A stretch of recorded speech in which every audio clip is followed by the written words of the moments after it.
жана аксакалдардын инициативасы менен ушул элчилик менен сүйлөшүп, бунун ушул аксакалдардын заставкасын өтөлү деп макулдаштык эле. Азыр bir 20 жакын адам чакырылган. Алардын ичинде мына 11 келди. Корум бар. Ошон үчүн биринчи мен келгендерди кооштуруп коеюн. Кешебай Басатылла мен орун басарым келди. Андан кийин Салахунов Марсель Кыргыз конгрессинин Москвадагы төрагасы, Орман коомунун төрагасы Карабаева Сонунгу эжекебиз келди, айылдар кеңешинин төрайымы. Андан кийин Кошмат Улан келди, Жалал Абад областык коомунун төрагасы. Бобек Улан келди, Чүй областык коомунун төрагасы. Бегалиев Мамасали биз келди, Баткен коомунун төрагасы. Тойчуев Убайдулла аксакалыбыз келди, бул Кара Суу коомунун аксакалдар кеңешинин төрагасы. Бегалиев Рысбек келди, бул Токтогул коомунун аксакалдар кеңешинен. Андан кийин Чүкүнүп Таалайбек биздин маңдайыбызда турат, Ысык көлдөн. Жакында биз бүткүл Россия аксакалдар кеңешин уюштурганбыз. Ошол аксакалдар кеңешинин катчысы.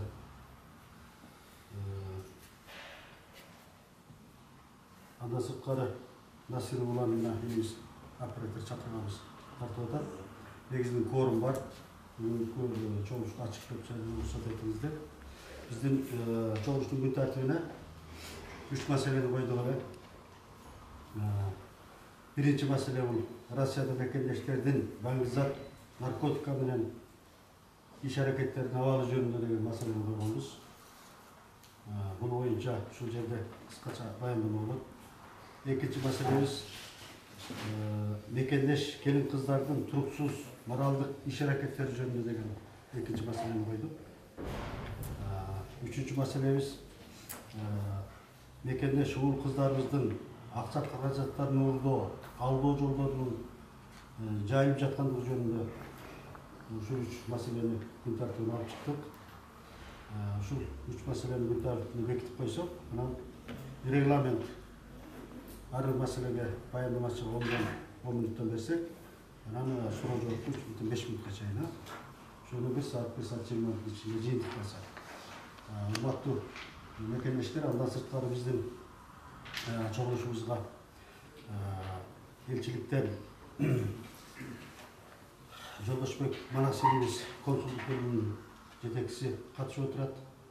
Андан сырткары МВДдан нотулуу полковник Нурлан элибиз катышып отурат.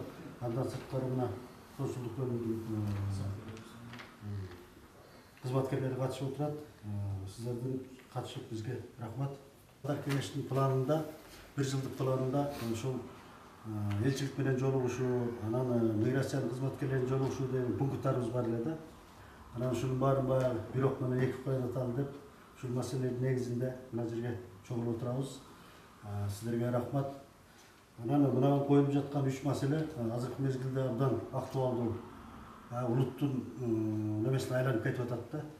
Анан ушул биз аксакалдар көтөрүп, анан коомчулукка жайылтып, мына элчилик сиздер колдоп берсеңиздер, бул аябай чоң маселеге айланып кетип атат да. Ушуну бүгүн сүйлөшүп алып, анан кайрылып кылабызбы, же болбосо ушул катышкандардын баардыгы өзүнүн райондук, областтык коомдук уюмдарга жеткирип, жаштарга жеткирип, анан Кыргызстанга эң негизгиси Кыргызстандагы биздин элибизге ушул маселени жеткиришибиз керек да.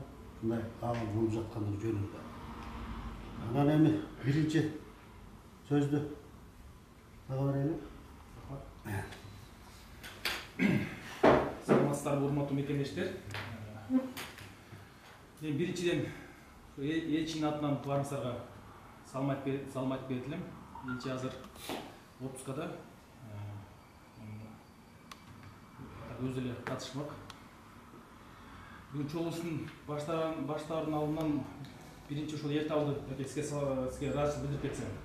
Бүгүн ушундай демилген көтөрүп, бүгүн койгон маселелер оорчундуу маселелер бул боюнча маселе ар кандай соц тармактарда да коомчулукта да көтөрүлүп келип атат. Тоже маалымат берсе наркотик баңги заттар менен алектенген биздин жарандар боюнча. Анан мен өзүм ойлоп атам да, эгер сиздер туура көрсөзсүздөр, аксакалдар кеңеши планыңар бар экен, эгер ушул планыңар болсо, мындай 20 киши да эгер состав менен может бир ай сайын да жолугушсак болот. Биз ага даярбыз. Консулдук бөлүм ачык. Бизде жашатуу эчтеке жок. Биз баягы ай сайын сиздерге маалымат берип турсак болот. Бизде кандай иштер болуп атат, кандай көйгөй маселелер бар. Анан именно вот жанагы баңги заттарга байланыштуу суроолор бул жерде коомчулуктун да бизге абдан жардам керек да. Потому что сиз айткандай жанагы айтып кеттиңиз азыр, кайрылуу керекпи деп. Мен ойлойм, кайрылуу керек. Кайрылыш керек. Мындай проблеманы чогулуп жапатырмак болсак, только консулдук бөлүмдүн алуудай күчү жетпейт. Ошо туура көрсөзсөз бүтүн жыйынтыгында кайрылуу кылсаңыздар, бизде бир пресс-релиз берип коелук элчиликтин атынан. Ушундай чогуш болду, ушундай маселелер көтөрүлдү деп ошол дагы бир жолу сизге чоң рахмат. Ушундай деңгээлден көтөрүп чыгып атасыз. Бүгүн талкуулап, мен ойлойм жыйынтыгында бир жакшы бир немеге келебиз го деп чечимдерге. Саламатсыздар, урматтуу бүгүнкү жыйындын катышуучулары, урматтуу мекендештер, урматтуу диаспоранын жетекчилери, өкүлдөрү. Бүгүнкү күнү мекендештердин арасында аябай көйгөйлөр көп.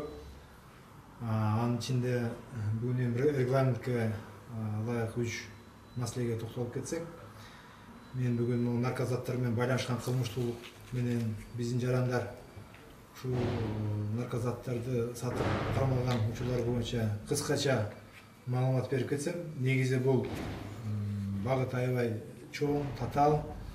Анан силердин убактыңар көп кармабай, тоготоо жерин айтып түшүндүрүп кетсем да. Уруксат берсеңер. Наркотик заттарды сактоо же сатууну көзөө бул оор кылмыштардын бири түрү болуп кетет.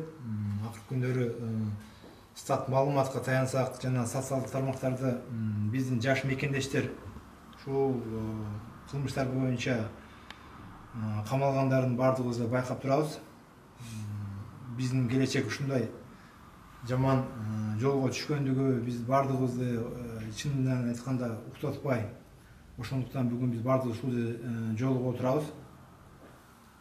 Негизи наркозаттарды менен байланышкан кылмыштардын менен күрөшүү бир 3 багыты бар да, негизги.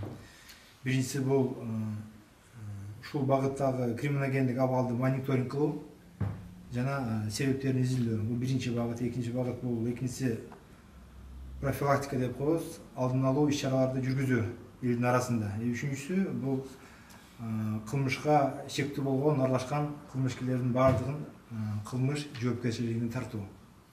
Ушул 3 багыт боюнча кыскача силерге маалымат берип кетсем, бул 3 багыт биздин жеке эле биздин эмес, ушул эл менен кыла турган жумуштар болуп саналат да. Баарыбыз биз бөтөн жерде жүргөнгө байланыштуу мен айтып кетишим керек, биздин мүмкүнчүлүк чектелген депчи. Биз ушул жерде биз тергеп, бир иш-чараны толук кандуу тергөө амалдан жүргүзгөнгө мүмкүнчүлүгүбүз жок. Бирок ага карабастан келечегибиз, жаштарыбыз таза ийгиликтүү болушун кааласак, баарыбыз өзүбүз салымыбызды кошушубуз керек. Статистикага жана мониторингге токтолуп кетсем, 2022 жылдын 3 ай ичинде мекендештер тарабынан жасалган кылмыштардын саны 1087 түзөт. Бул жалпы кылмыштарды айттым 3 айдын ичинде. Ал эми наркозаттар менен байланышкан 143 кылмыш иши сотко жиберилген. Бул жалпы сандан 13% түзөт. Былтыркы жылга салыштырмалуу 3 айдын ичинде 124 кылмыш иши сотко жиберилип, 19 кылмыш ишине көп болуп жатат. Ушул абалга түшүп калганыбыздын себептерин баарыбызга эле белгилүү болот деп ойлойм. Биринчиси бул биздин жаштарыбызга туура талим тарбия бербегендиги, жалаң маалыматты өз убагында жеткирбегендиги саналат деп эсептейм. Эми мен кармалгандардын ата энеси тарбия бербеген дегенден алысмын, бирок ошондой упущенияны баардыгыбыз боюнга алышыбыз керек деп ойлойм. Кыргызстандан негизи чыгып жатканда эле биз балдарыбызга туура маалымат жеткирип, айтып, бул кылмыштуулуктун оор экендигин, андан сырткары бул чоң шаар, соблазн аябай көп, кылмыштуулук чындыгында көп, ошонун баардыгын эскертип, туура жолго жолдоп, балдарыбызга тарбияны берип, жумушту ошодон баштасак да, негизинен. Экинчи себеп бул тез, оңой жана көп суммадагы акчаны табуу көздөгөн себеп болуп саналат. Үчүнчү бул себеби бул кредит, карыз же башка акчага муктаждыктар себептер биздин жаштарыбызга түрткү болуп калышы мүмкүн. Бул үч себеп биздин жаштарыбыз, уулдарыбыз, кыздарыбыз ушул жаман жолго барган себеби. Эми экинчиси, негизгисин өтсөк, бул профилактика. Башкача айтканда, алдын алуу иш-чаралар.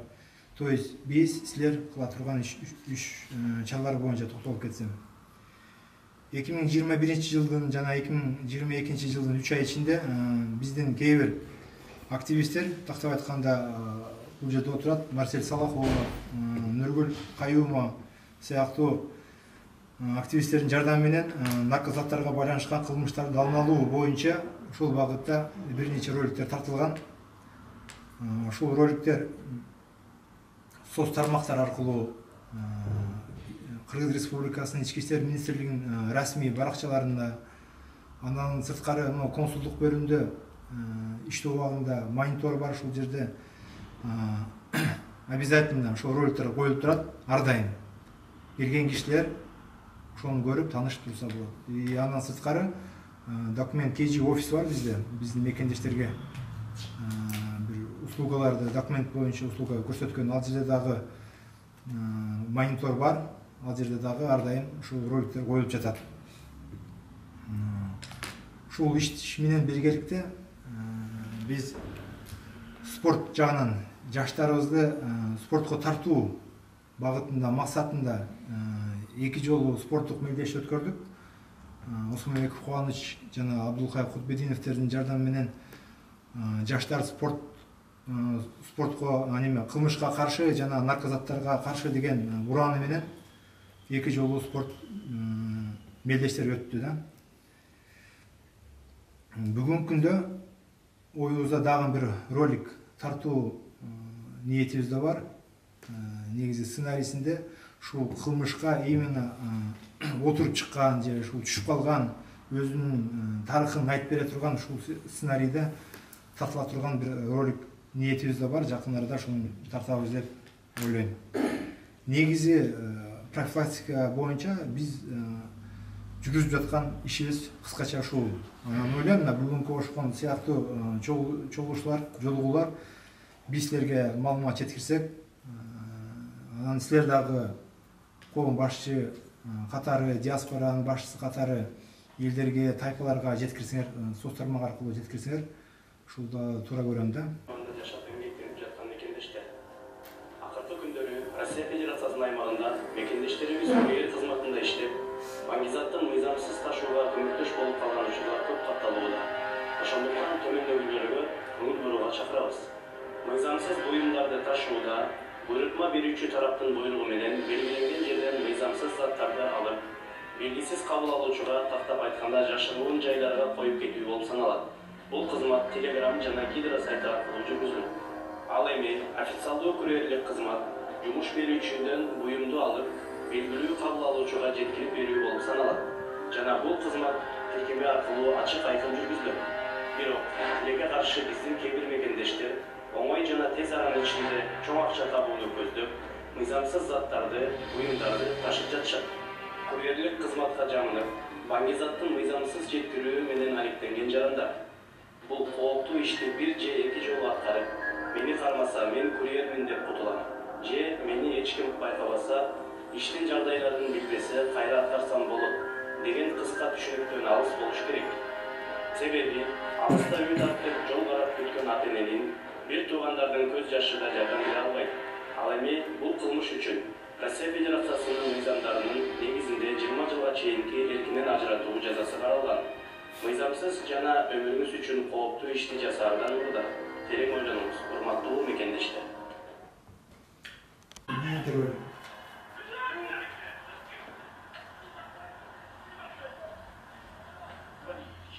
За что был задержан? За что наркоту?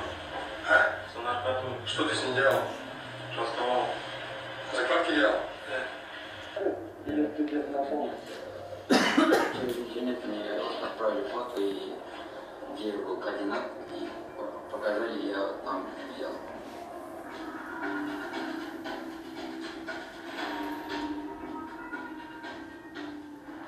Mekende süyü ыйманда. Мыйзамсыз иштерден алыс болгула. Арам жол менен акча тапкандан сактан. Келечегиңди ойлон. Адал акча табуу жолу көп. Келечек мунга туура жол көрсөтүү ар бирибиздин парчабыз. Маңдай тер менен тапкан акча берекелүү. Ата-эненин көз жашы дүйнөдөгү бардык байлыктан артык. Мыйзамсыз ишке баруудан мурда ойдон болсун. Баңгизаттын кесепети тагдырдын талкуулануусу. Жаштарды адал жол менен акча табууга чакырам. Россия Федерациясынын аймагына келген учурдан тартып, келген өлкөнүн мыйзамдарына жана тартиптерине көңүл буруу менен аткарууга төмөнкү нерселерди унутпоого чакырабыз. Жергиликтүү калк менен достук мамиледе болуу, алардын жашоо шарттары менен эсептешүү, каалоочу өлкөнүн мыйзамдарын так сактоо, шектүү тааныштардан алыс болуу, начар аймактарга баруудан баш тартуу, сабырдуу болуу, оройлук кылбоо, жергиликтүү элдин кадыр-бардын түшүрбөө, үрп-адаттарды жана каада-салттарды сыйлоо, жергиликтүү маданиятка көңүл буруу, өлкөнүн жетекчилерине карата мазактоочу билдирүүлөргө жооп бербөө, укук коргоо органдарынын өкүлдөрү менен конфликтке барбоо, сүйлөшүүдө кыргыз жана орус тилдеринде орой сөздөрдү жана жалпысынан эч кандай тилде кемсинтүүлөрдү колдонбоо, жергиликтүү тургундардын жүрүк турумуна жана алардын тилине же маданий жана диний салттарына алыс баа берүүдөн баш тартуу, жол эрежелерин сактоо жана унаа айдаганда сылык болуу, жаныңызда инсандыгыңызды ырастоочу документ же алардын күбөлөндүрүлгөн көчүрмөсү менен жүрүү, кыргыз элинин ар намысын көтөрүп, жакшы жактарын көрсөтүүгө чакырабыз. Кыргыз Республикасынын Ички иштер министрлигинин Россия Федерациясындагы өкүлчүлүгү.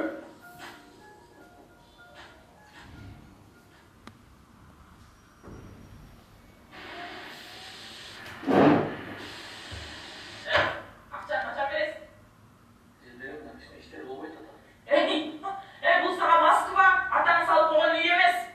Бүгіннен қалай ақшаны бердің. Ол болса, кейіндердің алдында шығып кетті.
Эми үчүнчү багытка токтолуп кетсек, бул эң өкүнүчтүү багыт деп айтып койсом болот. Себеби биздин дереке күндө ар кандай кайрылуулар түшөт.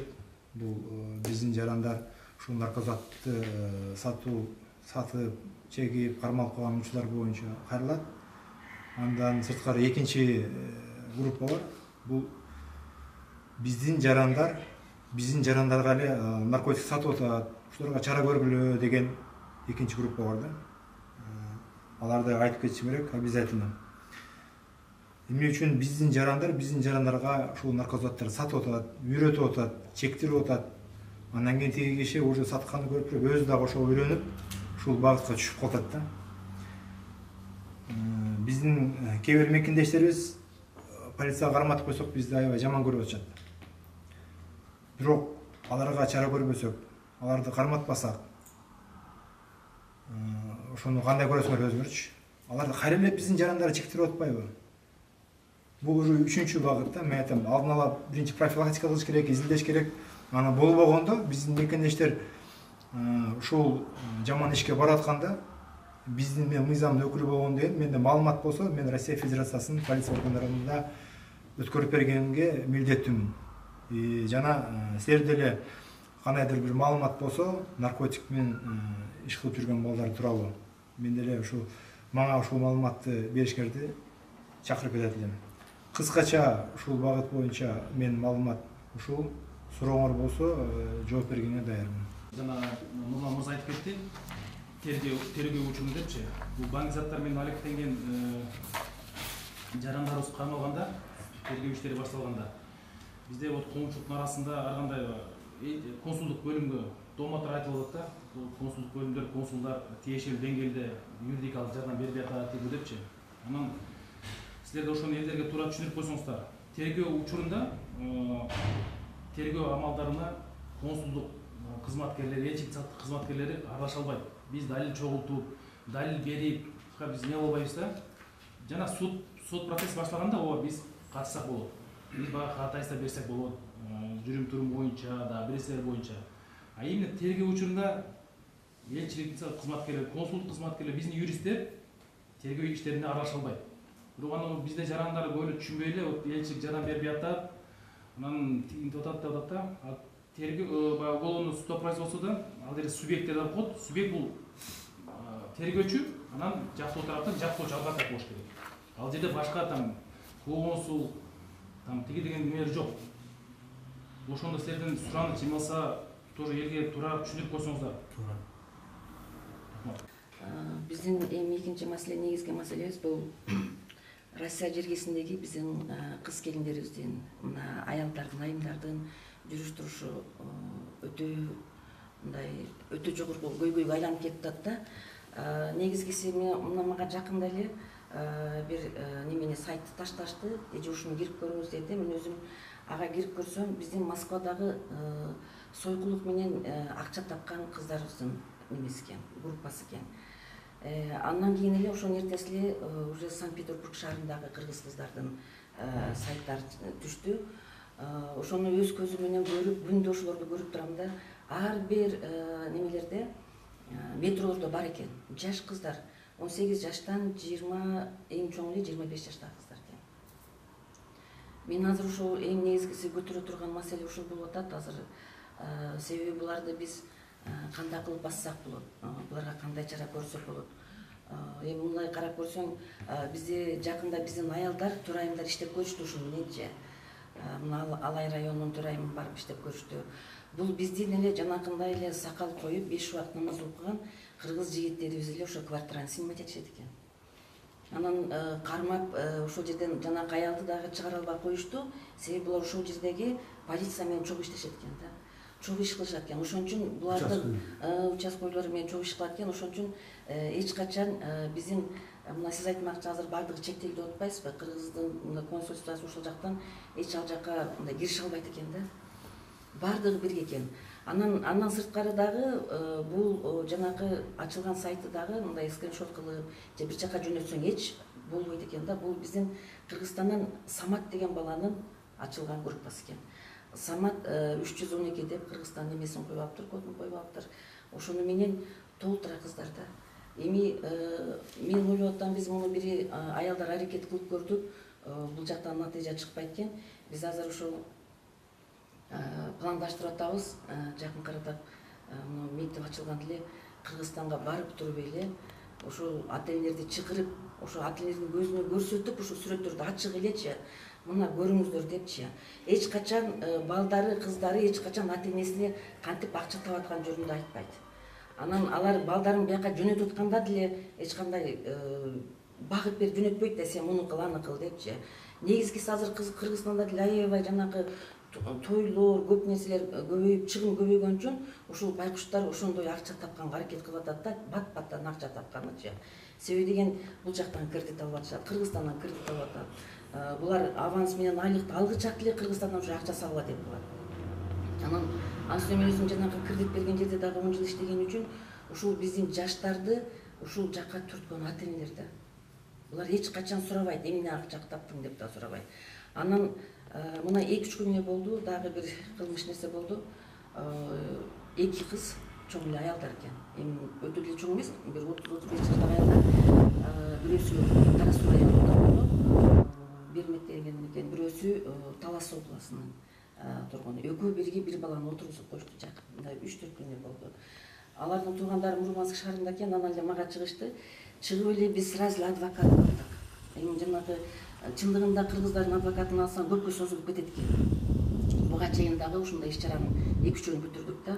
Анан жана жерден орустардын адвокатын алсам, булар бат киришет экен да. Бат эле киришип, ишеничтүү ишке кирет экен. Анан булар киргенден анан биздин кыргыздардын немеси чыгат экен. Мен паландай тайкем Кыргызстанда сот болуп иштеген да, бияка келип адвокат болуп иштеп келди, ушундай деп эле. Анан тез эле биздин кыргыз адвокаттары менен договор түзүп алышат экен. Кечеде ошондой болду. Бир Ирлан деген бала ушу менен адвокат менен түзүп алышты.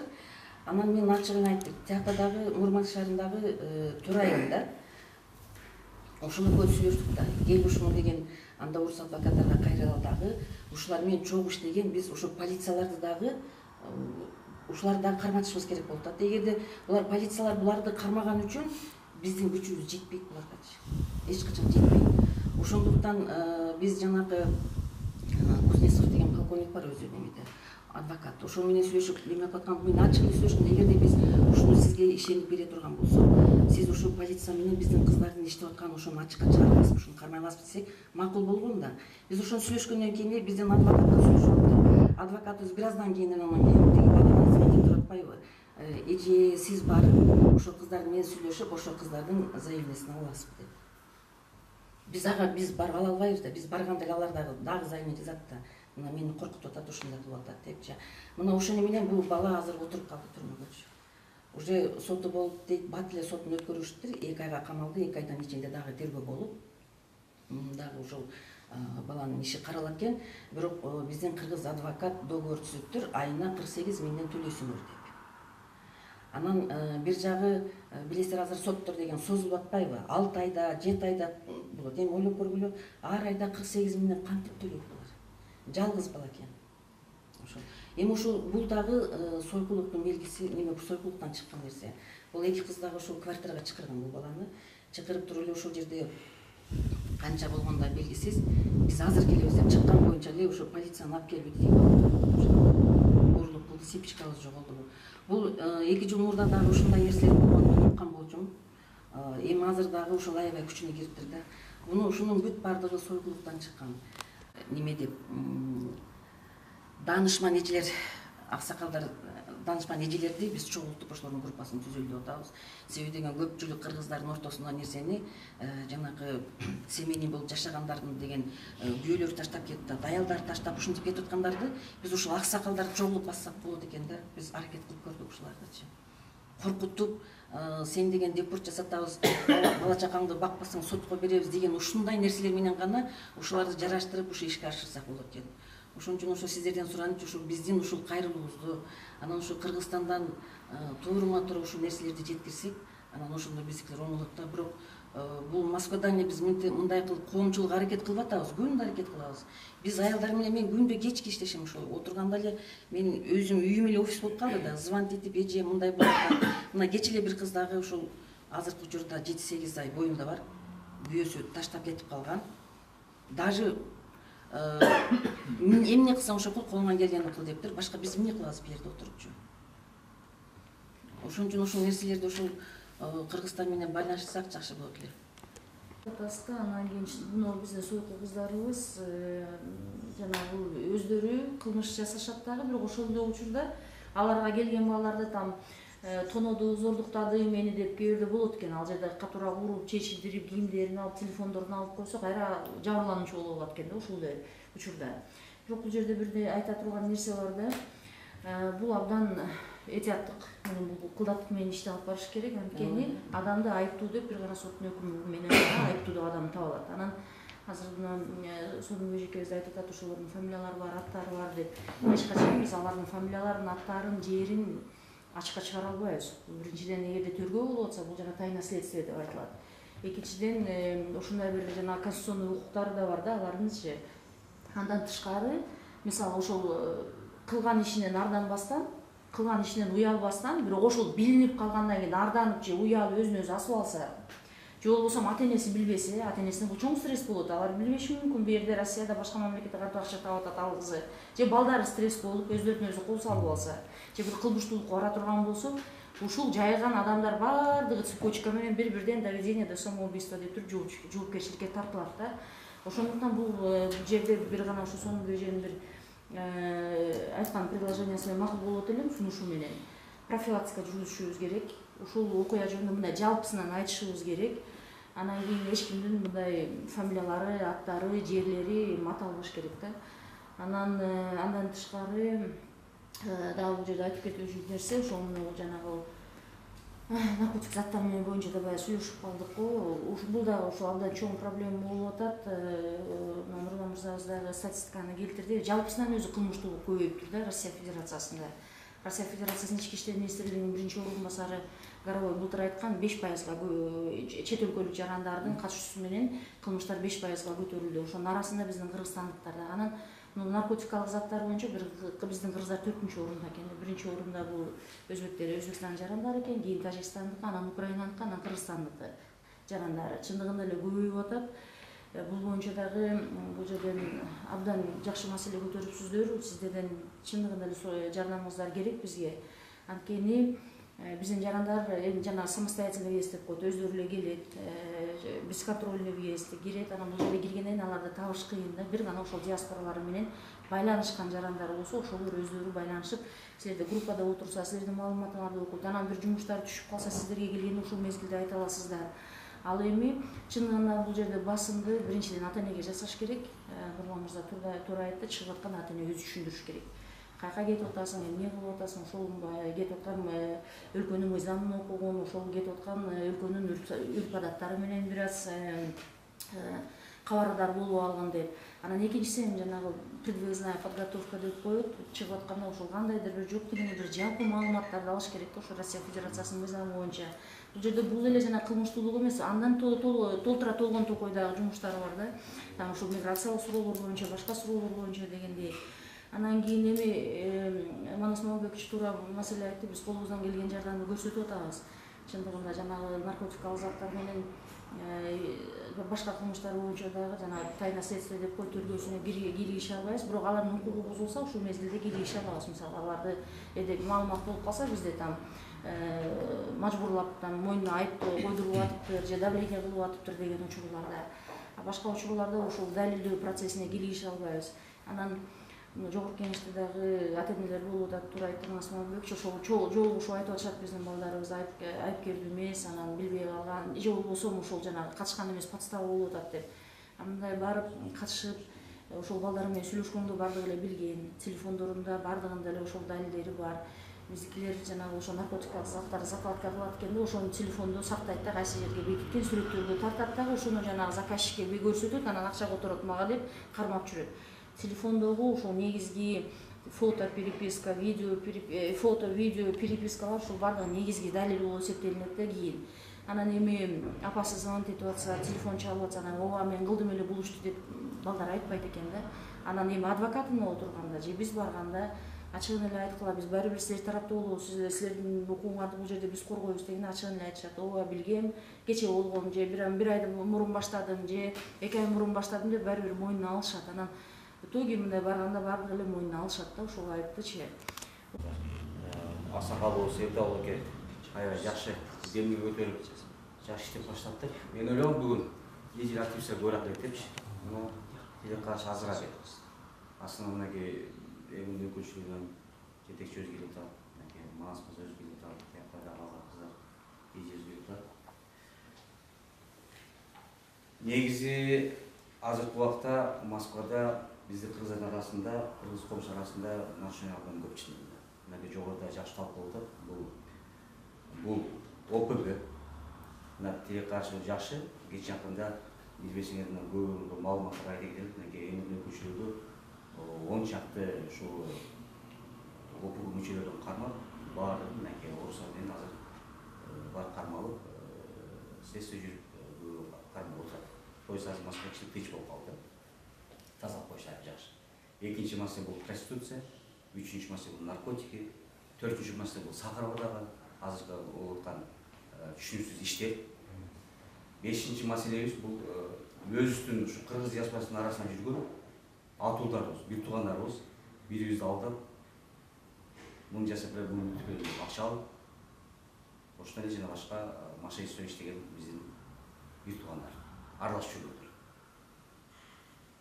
Жогоруда мынакей азыр ушу проституция боюнча, анан кийин наркотик боюнча мынакей эки баяндамачы айтып түшүнүп берди. Жогоруда эже дагы аябай жакшы сөз айтты. Нурлан Сатович дагы мынакей по факту айтып кеп, профилактиканы жүргүзөбүз, эмненин айынан кандай кеселдиктин айынан болуп атканын баарын түшүнүп берди. Бирок мындайча карап көрсөк, наркотика боюнча негизи көпчүлүк учурда биздин жаштардын баардыгы основном жаштар да, негизи основном жаштар, балдар, кыздар, келиндер да. Булар каяктан бул ишке барып калдылар? Биз мындай ана жүргүзүп, биз өзүбүз карап көрүп атабыз да. Бул көбүнчө жанагы группалардан, Телеграм группадан жана башка секин бир передавать эткен группалар бар да. Мына биз өзүбүздүн тааныштарыбыз боюнча айтайлык. Спортивный клубдун ичинде арасында жүргөн спортсмендер кече жакын түшүп калды Смоленскке. Биринчи суранган, что надо отвезти товар. Билген, түшүнгөн ошо, что это товар, наркотик болгон иш. За это мы от тебя оплатим 15 тысяч, благодарим деп. Бир барган, барып иштеп келген дагы, баары жакшы болгон. Экинчисинде уже дагы балдарым болсо тарт, все будет нормально, эч ким сени кармабайт, у нас все поддержка бар, крышалар бар, все нормально дегенде. Экинчи досун чакырган. Барып келет депчи, бекер отурасың депчи, 15 миң үчүнчү. Алдын ала 5 миң иштейт, анан баргандан кийин таштайт деп сүйлөшкөн да. Бирок биринчисинде бул 15 миң алган да. Смоленскте мына бүгүнкү күндө 2 спортсмен балабыз кармалып калды. Көбү билбейт, анча-мынча мына эмне өкүлчүлүгү жана башка тийиштүү балдар билишет, бирок мына өзүбүздүн алыска барып, өзүбүздүн аралашып жүргөн өзү спортсмен балдар ушуну кармалып калды.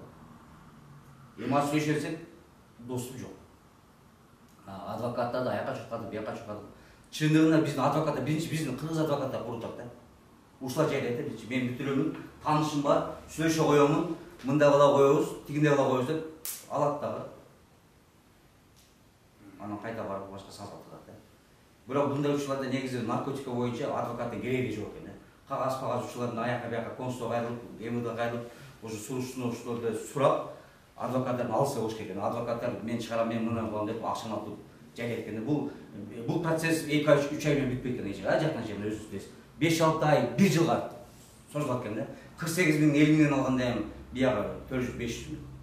Бул минимум, орустар 200 миң 250 миң алат. Это бул особо тяжко преступление, аны тигиндей болот, мындай болот деп алат да. Бул ушул телеграммадагы ссылкаларды ссылкалардычы. Эми аябай көп чыныначы. Мен өзүм көрүп текшертип көрдүм да. Саз экен 15 миң 20 миң беребиз. Все будет нормально, пару биз үйрөтөбүз. Жолугушат десең жолугушпайт экен. Карта беребиз, номер беребиз, тияка бияка деп ушуну өзүм бар өзүнүн конкрет четко коюлган программа бар экен да.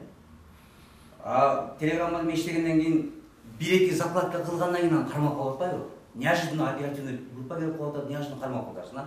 Мен ойлойм мунун баардыгы өзү негизи ушу ички иштер органы менен согласованный иш болуп аткан деп ушундай бир иш-чаралар деп ойлоп калдым дейм, андайчы. ошол ички иштер органдарында опер кызматкерлер менин иштешет конкретно өзүнүн командасы бар деп ойлоп калдым. Бул иш боюнча иштеп бунун натыйжасын чыгарыш аябай абдан кыйын экен. Мынакей эмне өкүнчтүү отурат, иштеп атышат, колдон келиши, жардам берип атышат, ролик жасап атышат. Ошого карабастан биз канча айтабыз деп атабыз, ошого карабастан биз барып атат да. Акылдуу билесиздер, бирок негизде көбүнчө грамотный балдар бар. Карап көрсөк, көбүнчө грамотный балдар бар экен. Билип туруп барып атышат да. Азыр мына ошо чындыгында баягы квартплата төлөй албай калган карыздардын айынан ушинтип сыгылып, кыйынчылык болгон үйдө айылдагы кредит жана башка той маселеси болгондон кийин ушул анча-мынчасы ошо мүмкүнчүлүк болбой калды. Айластан ушу ишке бардым деп деле айтып атышат да. Мына аркасы 5-6 жыл, алды 10-15 жылга. Эми бул боюнча мынакей бөлүсө мынакей алдын ала иштер жүргөн болсо биз дагы айтып десек эми кыйын калат. Мырзага бир болсо далил боюнча кичине бир факт боюнча кичине кайрылдык. Буга дейин мынакей көптөгөн сунуштар, көптөгөн кайрылып түшүп атты. Бул боюнча аз билип калдык. Бирок аягында мен сурар элем, негизи ушул действительно ушул биздин жарандар ооруп калып атабы же бул баардыгы постановка аягында сурайт. Потому что неге биздин анча-мынча менин өзүм тааныштарым болуп калды, таза эле адамдар ушинтип жатып калды. В итоге на 20-40 лет депортация. Запрет выезд в Россию. Сахара боюнча. Анан 4-чү маселебиз бул биздин ушул Кыргыз диаспорасында жүргөн биз өзүбүз аралашып таанышып жүргөн, таанылып жүргөн биздин агаларыбыз, индилерибиз, эжелерибиз, жанашырларыбыз. Мен чорный списоктен чыгарып берем 70 болот. Доето чорный списокмен текшерип берем 5000 болот. Өзү чорный список 500 сом, 1000 сом. Мисалы жанышка мынакей ачык айтайын, биз 200 сом берсек текшерип берет. Жана башка жака ташыгындай базаны пулун алатын болсок 500 сом, 1000 сом да базач. Но биздин ушунда 5000 мен азыр атын атабайын, бирок биз убак бергенбиз. Бүтүр депчи. Өзүнүн балдар. Жөнүнө жүрсө галстук кийишип, кычырап сүйлөгөндө жөнүнө башка жакта сүйлөшөт да. Бирок өзүн мекендешин ала берет. Негизи ошол жетекчи ошол негизи мекендешине ушу 500 сом жарым эмес болот. Аны 5000 эмес. 70 миңден, 80 миңден, 100 миңден чорный списоктен чыгарып беребиз да. Мен да башым өттү. Мен өзүм да ушуну балам калган да. Бирок ушул күндө мынакей кеч жактан 48 миң жаран чыкты го, ошонун алдында бул нерсе аябай күчтүү болду. Маалыматты билип турушуп ушул ишти кылышкан да. Чыкканы чыгып калды, чыкпаганы чыкпай калды. Негизи ал кызмат кылган жок ал десеңичи. Бул маалыматты билишкен да. До сих пор акча бербей жүрөт. Эң акыркы маселем шылуулар боюнча, мошенниктер боюнча, эл асураны боюнча мен дагы вопрос көтөрөм. Мына 2 жылдан бери, 1 жылдан бери мына Кембирдин өкүлчүлүгү башында Нурлан Сапаевич өзү жардам берип иштеп, балдарды Центральный округ Тверской менен Китай көрөккө жөнөтүп, колдон келишинче жардам беришкен. Бул өздөрүнүн колунан келген жардамды беришкен да. Мына орус тарабынан эми биздин кыргыздар анча-мынчасы баягындай эле менен иштеп, эле менен сураманы менен иштеп атканда баягы договорлор, конкретный договорлор болгон эмес. Сөз иретинде ишеничке кирип, акчада перевод болгон. Мына ушулар бар да. То есть конкретно доказательство болбой калып, иштер козголбой калган да. Былтыр декабрь айында биз элчиге Клара Саматовнага кат жүзүндө кайрылдык. Элчинин жардамы менен консульство, элчилик официальный митке кат жазып берди. Февралдын аягында марттын башынан кийин биз Абисия Алмаз агай аркылуу ответ алдык. Центральный округ Тверской области иш козголгон, материалдарды сотко передали, на дальнейшем рассмотрение деп биз ответ берди да. Ошол бойдон токтоп калдык. Чындыгындачы. Колдон келишинче ушул нерсени алдык. Бүгүнкү күндө элдин сураганы боюнча 2 жылдан бери албай келгенде 20дан ашык негизи. Биз ушул ишти баштагандан кийин 10 миңден, 15 миңден, 20 миңден берип алдап келди. Бүгүнкү күндө да алып келди. Бунун ичинде Шайынбек деген бир эжебиз, ардын эжебиз инсульт болуп калган. Үйдө жатат. Алга паспорт да жасап берген фальшивый. В итоге консультаганы жашына калып, өтө паспорт жасап кетилген. 1 жыл болуп калды эжеге. До сих пор тыйын ала албай, 700 миңдей бар. Алды 1 миллион болгон, 1 миллион 200 миң, арты 100 миңден болгон. Бүгүнкү күндө бул кыз МПКны алмашып, Элмакс деген компания алмашып алды. Дагы элдерди топтоп, дагы ушул ишти аткарып атат. Мен турецкий компания менен договор түздүм, мен бул негиз менен договор түздүм, мен тигмен түздүп, сүрөттөрүн коюп, анча иш чараны өткөзүп да албай эмес алгандар бар. Бирок ал элдин акчасын алып туруп билектесине үй алып берип койгон болуп калган да. А негизи биякта ала албай бүгүнкүнө какшап, ал аксакалга барып, бул жакка барып, тигизине барып, эч кандай ответ албай, жардам ала албай жүргөн биздин туугандар абдан көп. Мен bir gün сурап, мен бул боюнча айткам аксакалга, эсиңизде, мен bir gün айткам, давайте лидерлерди аксакалга топтойлуп дагы ошол элге урашууга, макка аралашып, мактын мүчөсү болуп жүргөн. Чакырайлык да мактын өкүлдөрүн элге коелу. Сен качан бир мындай жакшы иш кыласың? Качан адамдын мындай бир наразычылыгын албай, батасын алып иштерди бүтүрөсүң? Десек, убакыт чыкпай келди да. Просто бул десе, алдыга бизде ушуну профилактика кылбаса, мен окшоп, эртең бул эл адам. Bir gün olsa bir gün say berет, say berет да. Аңды какшап жүргөндөр айып абдан көп. 15-20 берип койгона калганда калып кеткен. Бүгүнкү күндө дагы ошол иштердин элмаксы болуп алып жүрөт. Азыр кичине иш токтоп калды. Айтуучу нерсе, бардыгы эле унчукпай эле отуруп беришти башка өлкөнүн посольствосу, ушу биз эле сүйлөп, биз эле ошол маселени көтөрүп аттык да, биз эле ошо ызы чуу кылып аттык, анткени кыргыздын ушу жанагы повышенное чувство справедливости биз айтып аттык да.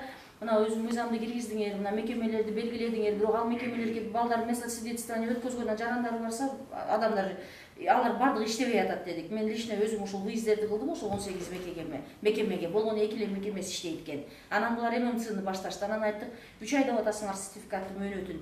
3 айда ким үлгүрөт? Бирин өттү, анан дагы 5300-гө дагы төлөп дагы 3 ай, дагы 5300-гө дагы 3 айдан кийин дагы өтөбү деп айтып, мөөнөтүн көбөйткүлө дедик. Именно бизден ушул каттар кеткен, Кыргызстандын элчилигинен. Андан тышкары биз айттык, өзүңөр даяр болбодуңар, ушул өз убактысында ошол мекемеңер да даяр болбой калды. Эми биздин жаран мыйзамыңарда көрсөтүлүп турат, 30 күндө өтпөсө, кара тизмеге кирилет, Россия Федерациясында жүрүүгө тыюу салынат жана ошондой эле жанагы мөөнөтү кыскартылат деп көрсөтүп атасыңар. Анда киргизбегиле деп сунушту бердик, биз десек ошол макул болушуп, азыр именно ушул биздин элчиликтин предложениясы менен, сунуштары менен, ушул биздин көптөгөн каттарыбыз менен жолугушуулардын негизинде 3 айдан 12 айга азыр сертификаттын ошондо 1 жылда 1 жолу өтүшөт медосвидетельствованиядан. Экинчиден азыр кара тизмеге күнгө чейин медосвидетельствование өз убактысында өтпөдү деп эч ким киргизе элек азырынча. Анан үчүнчү жана мөөнөтү өтүп кетсе дагы, азыр 30 күндө көрсөтүлгөн. Бирок өтүп кетсе дагы ушул сүйлөшүүлөрдүн негизинде азыр пока мүмкүнчүлүк берип атат. Жанагы 1 ай, 1,5 ай, 2 ай өтүп кетсе дагы кылып барса, өтүп Сахаровдан өткөзүп коюп атат. Азыр эми жаңы проблема чыгып атат. Жаңы проблема ушул Улан мырза эми туура айтты, азыр муну анализдер боюнча. Бул да бизге белгилүү келип атат, жарандар кайрылып атат. Колл-центрлерге телефондук маалыматтар, телефондор бизге келип атышат, айтат ошо анализдерибизде бизде жанагы менде туберкулез деп койду, менде башка там инфекционный оору бар деп бизди кайра жөнөтүп атат деп атат. Бул маселени дагы азыр көтөрүп, андан тышкары нотариальный переводду Кыргызстанда жасатканды албай атат экен. Ушул маселелерди көтөрүп, мына Манас Мамытбекович азыр бүгүнкү күндө задание берди, ошол проработать встречу деп, кече бизге макулдуулугун беришти, ММЦ встречага келгиле деди. Азыр күнүн белгилеп атабыз, же ушул жуманын акыры, же наркы жуманын ортосуна чейин ушулар менен жолугуп ушул маселелерди көтөрөбүз. Эки сунуш бар. Суроом Нурлан мырзага. Мен Кара Суу районунун Аксакалдар кеңешинин төрагасы Тойчиев Убайдулла Азизбекович. Менин суроом мындай, азыр негизги көйгөйлүү темаларды көтөрдү. Вот именно сиздин немеңизге байланыштуу МВДнын представителисиз да. Дагы бир азыр айтылбай кеткен тема бар. Перевод денег деп атышат азыр. Мисалга бүгүн Новокосино районунда 20 бала таап келип, ар адам где-то бир районе 1,5-2 миңден берет экен. Ушунун канчалык немеси бар ушу? Последствиясы кандай болушу мүмкүн? Өткөндө биз баарындай не официальных источниктерде бизге айтты. Финансирование ИГИЛды финансирует эткен ошо личностьтерге акча ушул жерден которгондор, баягы биздин кыргыздар которуп атат. Основном ошого түшүп атат экен. Баягы издеп келгенде, откуда финансирование дегенде, которгон адам кыргыздын фамилиясы илешип, бир канчасы жоопко тартылды деп ушуну уктук да. Ошол настолько это правда. Мисалы границадан $10,000 ашып өткөргөн болбойт. $10,000 сырткары ашык болсо өткөрбөйт. эми переводтор боюнча эгерде сиздин таанышыңыз болсо, чындыгында сиздин средствоңуз лимит бар да ар бир кишигечи. Таанышыңыз болсо, кимден алып атып, анан кимге берген кишиңиз бар болсо, которсоңуз болот. Анан тиги алган киши же берген кишини сиз таанып алсаңыз, чындыгында эртеңки күнү бул экстремисттикке акча берип атасыңбы, башка киши берип атасыңбы? Кыргызстанда деле кыргыз жарандары, өзбек жараны, орус жараны айырмасы жок, кайсы улуттундагы спящий ячейкалар бар. Анан возможно спонсированная экстремистская деятельность деп коет. Ал мыйзамда көрсөтүлгөн через риск покушения деп турабы, сиз билесиз мисалга. Жөн эле жоопко тартып коюшу мүмкүн. Ошондуктан эгерде сиз алып аткан кишиңиз, анан тиги сизге берген киши, алган киши анык болсо, таанышыңыз болсо, мен кыл деп айта албайм. Ал боло берет негизичи. Главное, немеде границадан өтпөш керек, ошо лимиттен өтпөш керек. А так, если андай кишилер билбесе, лучше андай жолго барбаш керек. Түшүнүктүү. Ошо көчөлөр өтө көбөйгөн. Бизде таштай турган площадкаларыбыз даяр. Областтардыкы бар, райондордуку бар, айыл өкмөттөрдүкү бар, айылдардыкы бар. Ушул тайпаларга сиздер мамлекеттин официальный представительсиз. Тем более, сон представитель МВД. Баягында учкун телевидениеси неме болду да, не деп коет? Учкун каналы. Ушу окшогондордо жок дегенде 2 минут, 3 минут алып түшүндүрүү, баяндама иретинде ушу темаларды сиз каттап неме кылып койсоңуз керек. Кыскача видеоролик кылып. Элге таштай турган биздин площадкаларыбыз бар да, мисалга область, район, айыл өкмөт таштасак, барына түшүнүктүү болот эле. Бул бир сунуш. Анан мен кечирим сурап койгум келет. Азыр биздин сонун да. Сонун сүйлөп атканда мен сизге тоскоолдук кылып токтотуңуз деп койдум. Полномочия жетелейбиз, ачыгын айтканда. Биз юридический немебиз жок. Биз кыргызча айтканда жөндөр аксакалдар тобубуз да. Мен эмне айтайын дедим. Сойкулар боюнча ушуну теманы мамлекеттик уровенде чечкенге аракет кылыш керек. Себеби кыргыздын руханий намысын жоготуп аткандарды Россияда кайсыл статья боюнча 40 жылга депортациялады.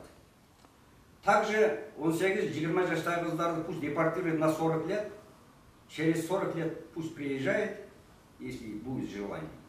А так чыгарбаш керек немеден. Кызды кармап же сиз айтканда сайтка келсең, кечирип кой, мен калаган өзүм билем, өзүм сеники дейт, өзүмдү дейт, өзүм дейм, калам сатам, өтө мындай кылдатып менен мамиле. Эгерде орусчан болбосо, нормальный төлөп койчу бала депчи. А ушул өкүлтең текшерсе болот беле баласындагы, кызындагы. Ушундай нерселер көп болуп атат да. Биз эгерде ушуну алдын ала чара көрбөсөк, биздин кыргызыбыздын килеки муундарыбыздын бүт бардыгы эле ушундай ооруда. Бизде ансыз деле Кыргызстан дүйнө жүзү боюнча биринчи месте турса керек, обеспечение боюнча, туурабы? Бирок биз ашу балдарды, кыздарды, ата-энеси укпагандарды, какшаткандарды ачылып, ошо менен мындай сүйлөшпөсө, бул иш улам кете берет. Менин оюм, менин сунушум, ар кимдин өзүнүн ой сунушу бар. Аны полицияга алып берейин десең, статья жок болсо камабаса, депортация кылат десек, жабы чечилбеген болсо, анан үчүн жүрөбүз. Кудай билет да. Древняя профессия. Бир кезде Союз убагында бул жерде баарыбызга катышып калдык. Ар бир мектепте аяндар совети деген бар. Не то что тиги бир иш кылып, отурушка барып келип катышып келиптир десе, ошол жерден талкуулап, ал кыздын ата-энесине чейин жеткизип туш көрчү. Ошонун баары какой-то канына сиңип калмак да.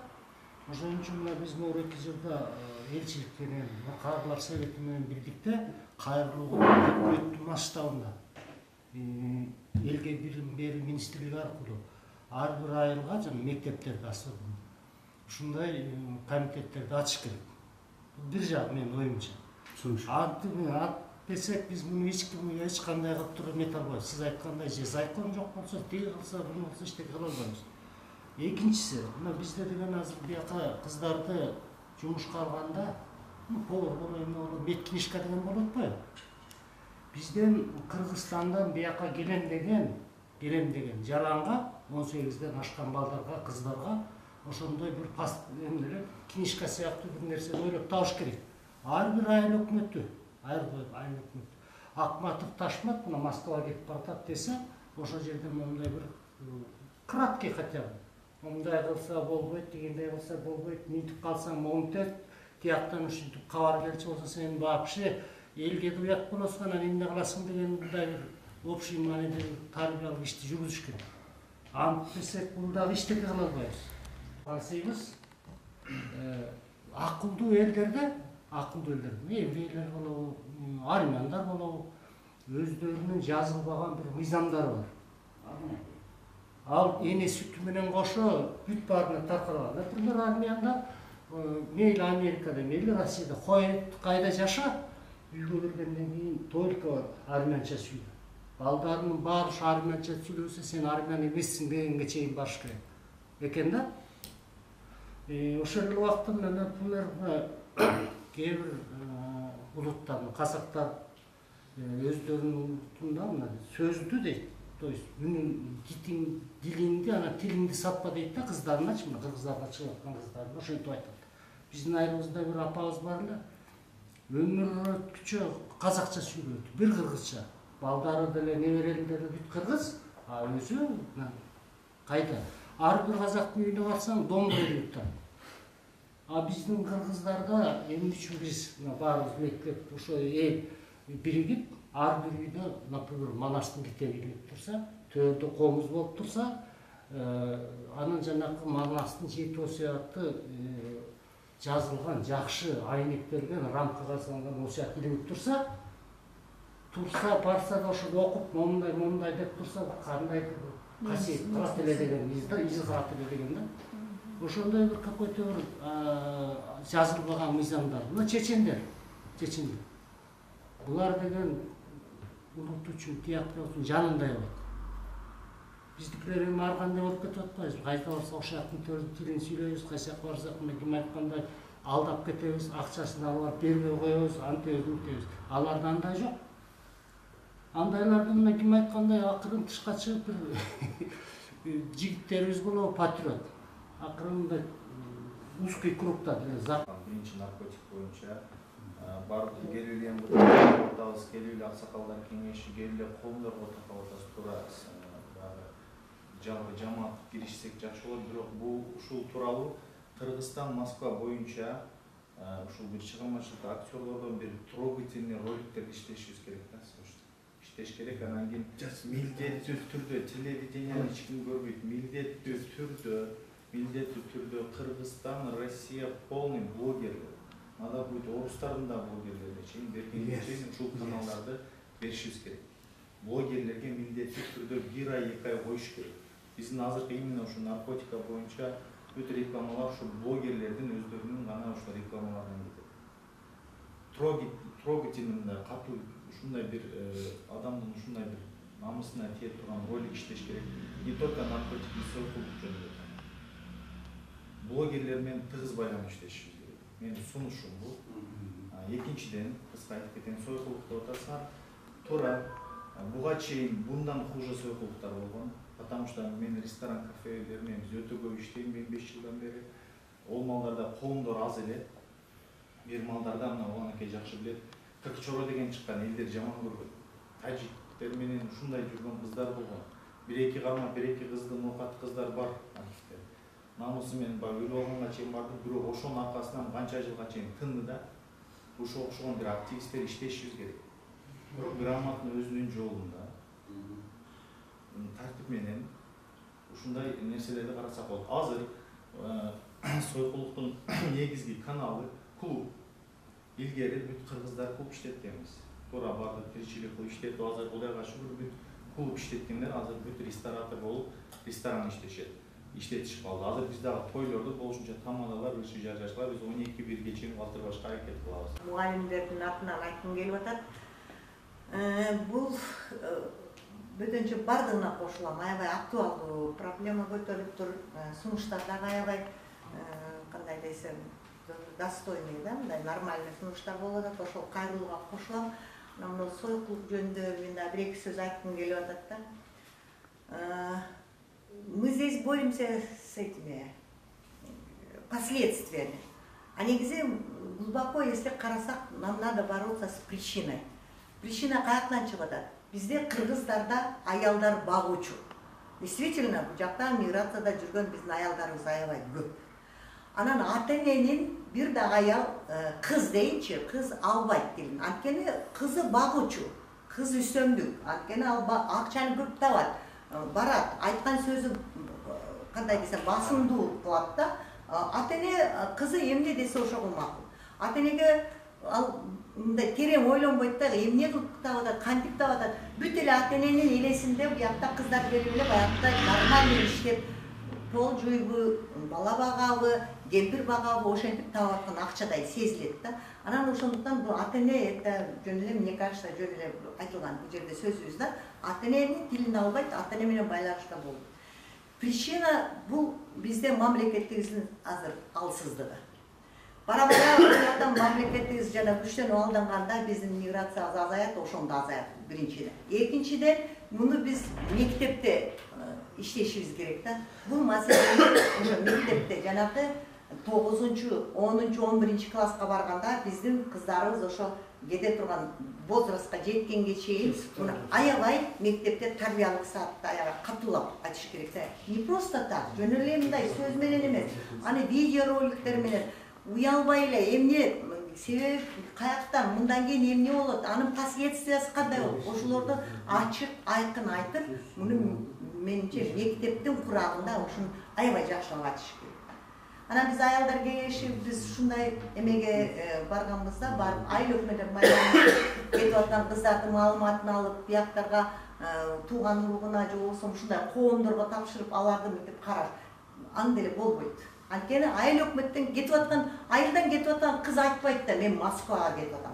Жөн эле барат, аны сиңип кетет, Бишкекке барып сиңип кетет, же болбосо бир көлдөрдө барып иштеп, же болбосо кайсы Ош, Жалал, каяка болбосо деле биздин кыздар, адамдар кетип атат. Кыргызстандын ичинде миграция мынтип, мне кажется, мынтип жакшы коюлган эмес да. Сен каяка чыгып атасың, эмнесин? Айыл өкмөт аны, мне кажется, мындай прослежка кыла албайт да.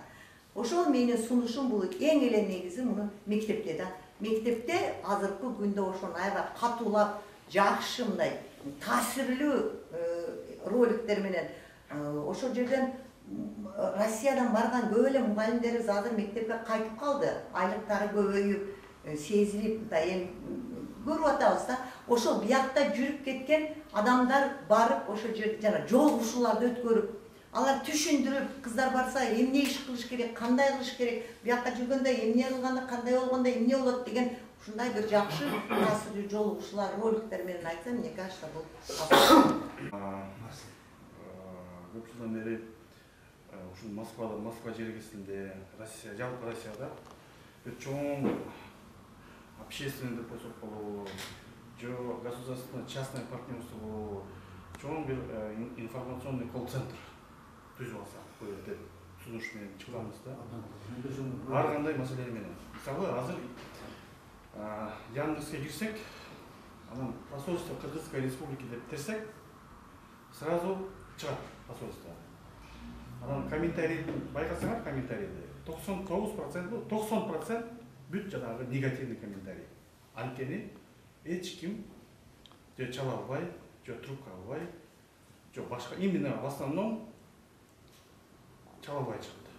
Трубканы эч ким албай чыкты. Эми бул жакта көпчүлүк маселе, көпчүлүк вопрос бул жана банальный эле вопростор. Кайсыл жерде адрес, кайсыл документтер керек, кайсыл документтер жасайсыңар деген банальный вопростор. Аны деген, мисалы, аны любой жара консулдук жана сайттарында билип алса болот, бирок алар карашпайт. Аларды бирөө чалып туруп, бирөөдөн сурап билиш керек сөзсүз түрдө. Ошон үчүн айтканым ошо бир колл-центр түзүп алсак, Москвада болобу, Бишкекте болобу, бирок биздин мекендештерибизге түздөн-түз жана компетентный ар кандай суроолорго жооп берсе, сонун болот. Биринчиден горячая линия керек бизге, мына баңгизат боюнча, сойкулук боюнча. Анан азыр биздин жаш кыздарыбыз мисалы Бишкекте центр кандай центрлер бар да? Поддержки. Центр поддержки. Психологический центр поддержки. Кризисный центр. Ар кандай учурларга туш келип калат биздин мекендештерибиз. Как, что делать? Как действовать? Кимге кайтыш керек? Ким жардам бере алат? Кыскасы ошондой бизде ресурс жок. Биз уже көп жылдан бери сунуштук керек атабыз. Керек болсо даже керектүү нерсе техникалардын баарын алдык. Бизге просто комитетный ответ бере турган адистерибиз керек. Балким Кыргызстанда көпчүлүк жанагы МИД көпчүлүк жанагы эл аралык уюмдар менен кызматташып атат. МОМ дегендер бар, башка миграционный служба, ООН, ПРООН. Балким алар менен бир сүйлөшүп бир проект долбоор түзүп алса. Бул жерде МОМ, российский МОМ бар, жана башка эл аралык уюмдар бар. Балким ошол канал аркылуу иштеп, ошондой колл-центр түзүп алса, биз уже айттым го, керектүү нерселерди алып, жанагы техника жагынан. Бизге просто ошол официальный бир номер болуш керек. 8800 495. Анан ошого ошонун жана технический жагынан биз уже баарын айта алабыз, эмне кылыш керек, но уже звонокторду өлтүрүш керек. Ошол сунушум. И организация жардам берип атат, профсоюз мигрантов деген уюм бар. Азыр пока бүгүн бир сотрудник отурду горяченияда. Келечекте 2 киши кылсат атабыз. Анан чыгарып айтканда неме проектке киргизип атабыз, многоканальный телефон сеть. Бир телефон чалганда эле сразу автоматически там вопроско жараша ошо бөлүп кеткенгечи. Миграция вопросу, консулдук вопрос, там МВД вопрос. Баткенден атым Мамасалы. Бул көтөрүлгөн маселелер чынында өтө актуалдуу экен. Анан биздин дагы мүчө болуп ошол аксакалдарда мүчө болуп жүрөбүз. Эркалдыканын көтөргөн маселелери, ал жердеги мүчөлөрдүн көтөргөн маселелерге биз дагы ошол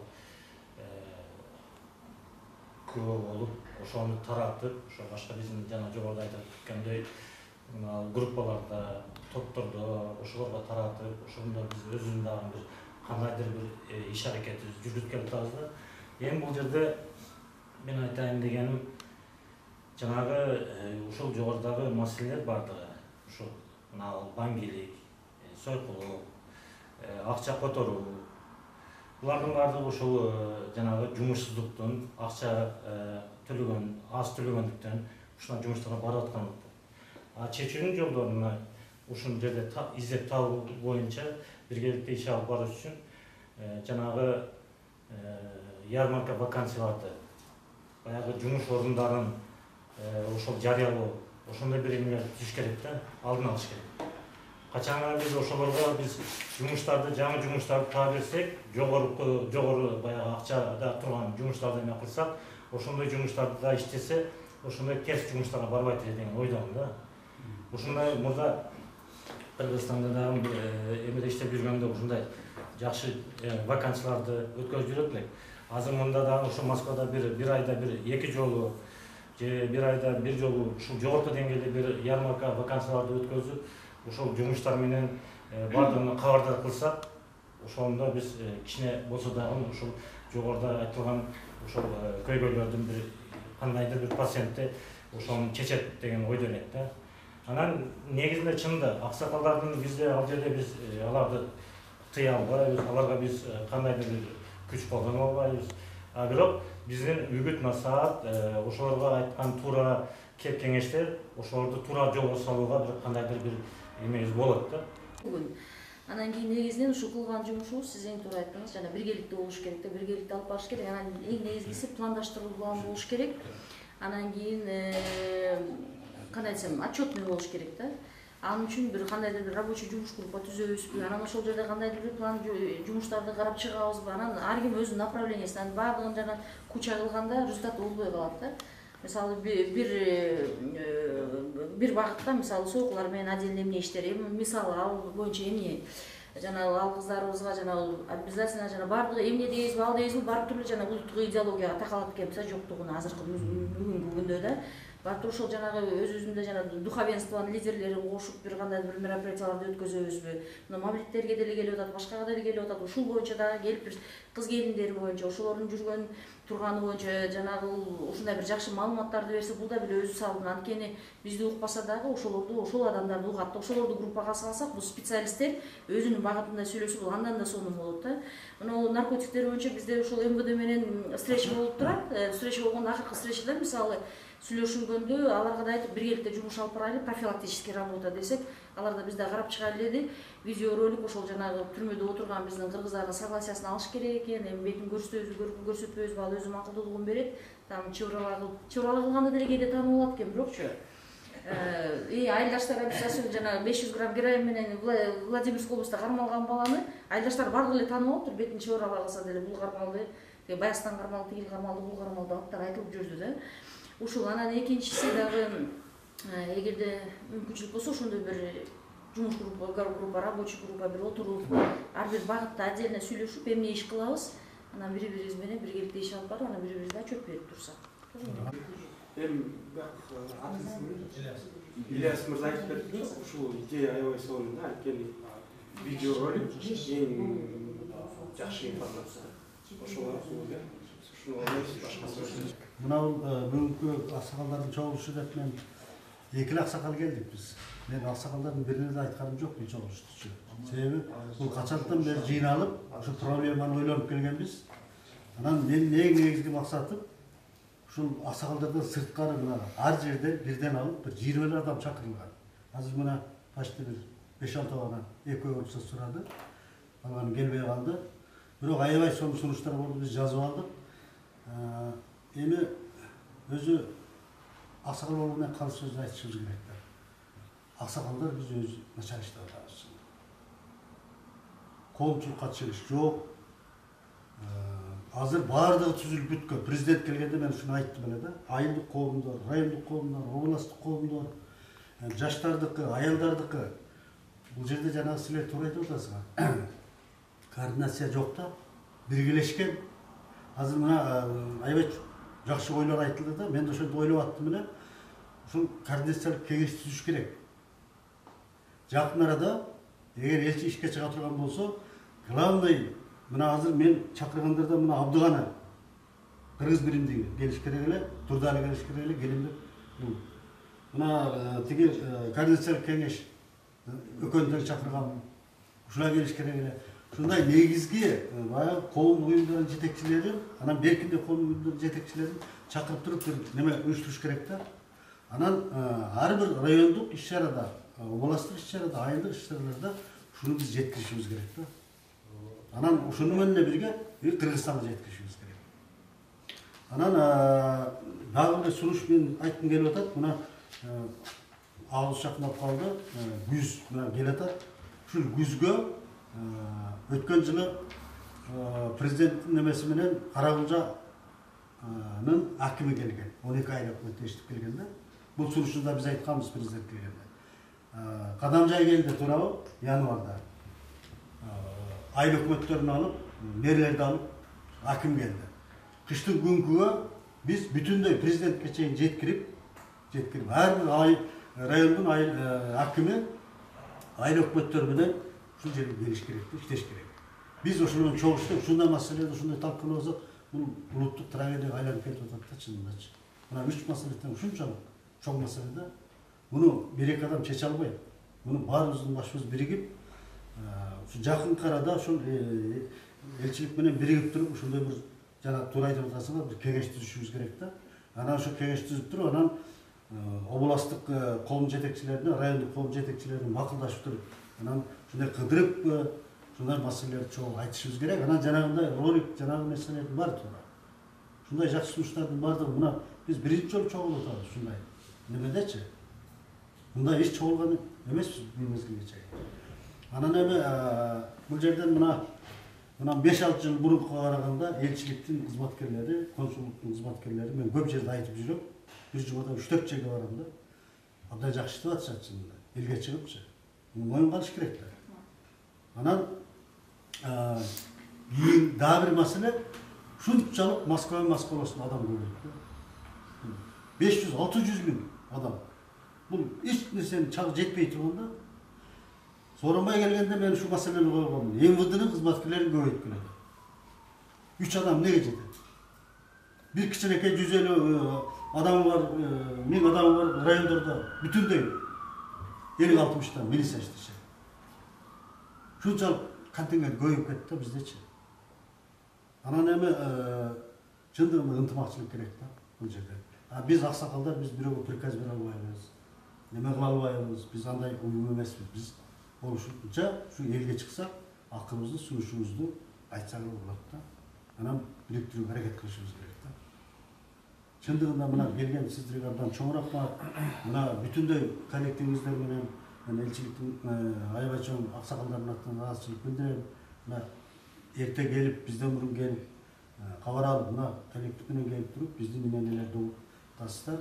Бул абдан жакшы нерсе да. Ушундай ынтымакчылык мындан ары жакшы болсун. Ушундай идеяларды көтөрүп, анан чогулууга аракет кылалы да. Чогулуп жеткиришке аракет кылалы. Анан эң негизгиси биз Кыргызстанга жеткиришибиз керек. Өкмөткө. Биздин үнүбүздү уга турган болуш керек да.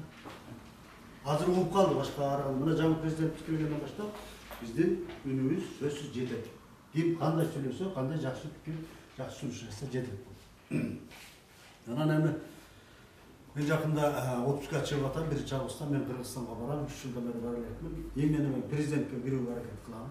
Министрлердин баарына мен диаспоранын балдары менен сүйлөшүп атам азыр. Сүйлөшүп туруп, ушул жердеги идеяларды бүт мен жеткиришим керек. Бирөө жагын жеткириш керек да, мына коомдук уюмдардан турабы. Биз общественный бийлик эмеспиз, мисалы үчүн.